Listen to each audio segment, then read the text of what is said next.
বর্তমানে রিয়াল মাদ্রিদের defence line যে কতটা আঁতেল সেটা রুদিগার এবং রাউল অ্যাসেন্সিওকে দেখলেই বোঝা যায়। গত ম্যাচটাতে রিয়াল মাদ্রিদ প্রথম যে ২টা গোল কনসিড করেছে, মানে সর্বমোট যে ২টা গোল কনসিড করেছে সেই ২টা গোলে রিয়াল মাদ্রিদের ডিফেন্স লাইনের অনেক বড় ভুল ছিল। প্রথমটা তো একদম রুদিগারের করা আননেসেসারি একটা ট্যাকেল থেকে ফাউল হয় এবং সেই ফাউল থেকে মার্কাস র‍্যাশফোর্ড একটা গোল করে। দ্বিতীয় গোলটা ড্যানি অলমোকে সে মার্ক করতে যায়, ড্যানি অলমো সেই বলটা হালকা করে ফ্লিক করে দেয় এবং সেই বলটাতে গোল করে ফেরান টরেস। লিটারেলি যে ফেরান টরেসকে মার্ক করতেছিল রাউল অ্যাসেন্সিও, এবং এই প্লেয়ারগুলো বর্তমানে কিনা রিয়াল মাদ্রিদকে ডিফেন্ড করতেছে। এই ডিফেন্স লাইন লিটারেলি ফেরান টরেস, ফার্মিন লোপেজ এবং ড্যানি অলমো, রাশফোর্ড এদের প্রেস সহ্য করতে পারে না। একটাবার ভেবে দেখুন তো, বড় বড় টিমগুলো যখন এদের সামনে প্রেস করবে এদের হাঁটু কাঁপাকাঁপি শুরু হয়ে যাবে। লিটারেলি কালকের ম্যাচটাতেও সেটাই হয়েছে, যেখানে রুদিগার মিস করেছে, যেখানে মিস করেছে আমাদের রাউল অ্যাসেন্সিও বা বাংলার রামোস আমরা যাকে বলি। এই সকল ডিফেন্ডারকে দিয়ে রিয়াল মাদ্রিদকে ডিফেন্ড করা যাবে না। অন্যদিকে আসতেছে the main man, the so called main man Vinicius Junior. Vinicius Junior নাকি কিলিয়ান এমবাপ্পেকে ছাড়া খুব ভালো পারফরমেন্স করতে পারে। কালকের ম্যাচটাতে ভিনিসিয়াস জুনিয়র যতবার 1v1-এ গিয়েছে বা যতবার টেক অন করেছে ততবার পজিশন লুজ করেছে। লিটারালি তার ভাবসাব ছিল এই রকম যে আমি কি হয়ে গিয়েছি, আমাকে তো আলভারো আরবেলোয়া কিছুই করবে না। ম্যাচ যদি হেরেও যায় আলভারো আরবেলোয়া ডিফেন্ড করবে এবং আমাদের ফ্যান বেস 15টা ইউসিএল নিয়ে নাচানাচি করবে। তাদের মনোভাব হয়ে গিয়েছে এই রকম, এটা ছাড়া আর কিছুই না। এরপর রিয়াল মাদ্রিদের মিডফিল্ড নিয়ে আর কথা নাই বলে, মিডফিল্ডাররা তো নিজেদের মধ্যে মারামারি করতেই ব্যস্ত। মানে চুয়ামেনি, ফেদেরিকো ভালভার্দে একজন আরেকজনকে নক আউট করে দিচ্ছে এবং সেই সুবাদে আজকে জায়গা পেয়েছিল আমাদের দ্য রেড কার্ড বা কামাভিঙ্গা, কথাই বলতেছিলাম আমি আর কি। তো এই ম্যাচটাতে কামাভিঙ্গা প্রথম 10-12 মিনিট খুব ভালোই খেলতেছিল। মানে কামাভিঙ্গা এক ধরনের মিডফিল্ডার যাকে প্রেস করে সহজে বল নেওয়া যায় না, কিন্তু সে প্রেস সহ্য করতেছিল, তারপর ইজি বলগুলো গিভ ওয়ে করে দিচ্ছিল। মানে লিটারালি সে যে পাসগুলো দিচ্ছিল সেগুলো বার্সেলোনা প্লেয়াররা রিসিভ করতেছিল। মানে এই অবস্থা ছিল রিয়াল মাদ্রিদের মিডফিল্ড। এখন আপনারা বলতে পারেন যে কিছু কিছু রেফারির ডিসিশন কি রিয়াল মাদ্রিদের ফেভারে যায়নি? হ্যাঁ ভাই, ম্যাচ এমনও হবে যেখানে প্রত্যেকটা ডিসিশনই হয়তো অপোনেন্ট টিম পাবে, সেই বলতে কি রিয়াল মাদ্রিদ গোল করবে না? রিয়াল মাদ্রিদ কি পেনাল্টিতে যাইতে হবে?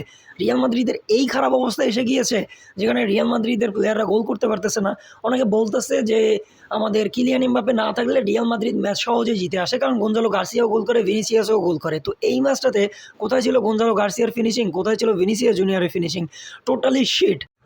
তাদের যে পরিমাণ ফিনিশিং ছিল, এই ফিনিশিং দিয়ে তারা রিয়াল মাদ্রিদ কেন রিয়াল বেতিসকেও রিপ্রেজেন্ট করতে পারবে না। ভিনিসিয়াস জুনিয়র 1v1 মিস করেছে, তারপর গঞ্জালো গার্সিয়ার সে গোল করতে পারেনি। অন্যদিকে Gonzalo Garcia Trent Alexander Arnold থেকে আসা ক্রসগুলো ওইভাবে কাজে লাগাতে পারেনি। তো বলা যায় totally real madrid was shit. মানে every player was shit, they are just shitting on the pitch, এছাড়া আর কিছুই না। এদেরকে দিয়ে আমার মনে হয় না যে আর রিয়াল মাদ্রিদকে পরিচালনা করা যাবে বা রিয়াল মাদ্রিদ এদেরকে আর ধরে রাখবে। আমার মনে হয় ফ্লোরেন্তিনো পেরেজের এখনই একটা হার্ড কল নিয়ে নেওয়া উচিত যে এদেরকে সেল করে দেওয়া উচিত।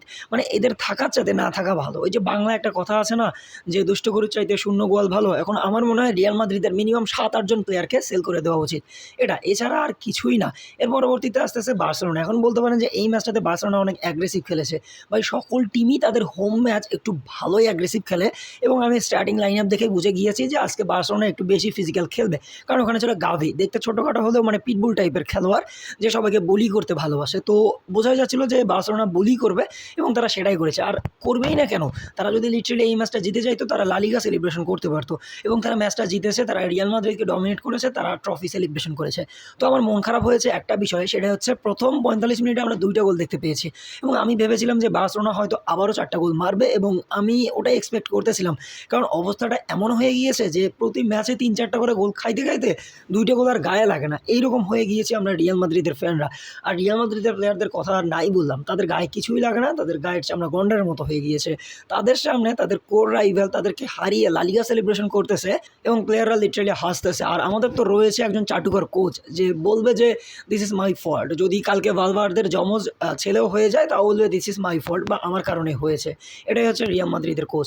তো এখন আশা করা যায় যে হয়তো জোজে মরিনো আসবে এবং রিয়াল মাদ্রিদকে নিয়ে হয়তো ভালো কিছু একটা করবে, দ্যাটস ইট। তাছাড়া রিয়াল মাদ্রিদ আর কিছুই হবে না। তো এই ছিল আজকে, দেখা হচ্ছে অন্য কোনো ভিডিওতে। ততক্ষণ পর্যন্ত সাথেই থাকবেন, পেজটাকে ফলো দিবেন, চ্যানেলটাকে সাবস্ক্রাইব করবেন। হালা মাদ্রিদ ইনাদামাস সু